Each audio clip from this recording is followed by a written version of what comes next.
poloko ya Ngaka Maphalla e be e le yeo e kgethegilego ya profense ya legato la bobedi. Mošomo wa gagwe o šomišwa le ke baithuti ba dithuto tša masters le tša bongaka.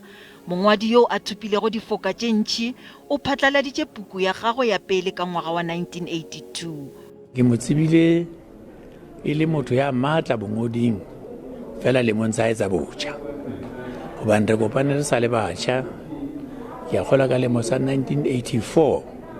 Melaetša ya gagwe e be e lebeletše kudu ditaba tše fapafapanego tša leago le tsošološo ya maitshwaro. He actually took the previous government head on in terms of the ill treatment of the black person, but he was doing that in very good language.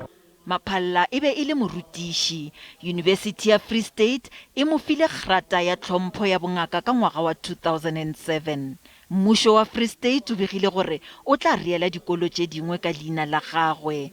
O ngotse dibuka tse fetang 10 go ya 70 a dingola, mme ha o no mo sheba o bala dibuka tsa hae no utlwisisa gore seo a hahamelang go se fihlella ke ho ruta setjhaba se setso le ho etsa bonnete ba hore puo ya Sesotho ha e fele. Ho nna ne le ntate leng hore e nghodisitse tse ngata tse ke di tsebang ke di tseba tjena ka baka la khodiso eo ke ifumaneng ho yena. Maphalla bjale ka ge a be a tsijwa e be e le moeletši wa bangwadi ba bantši sebaka sa mengwage 40.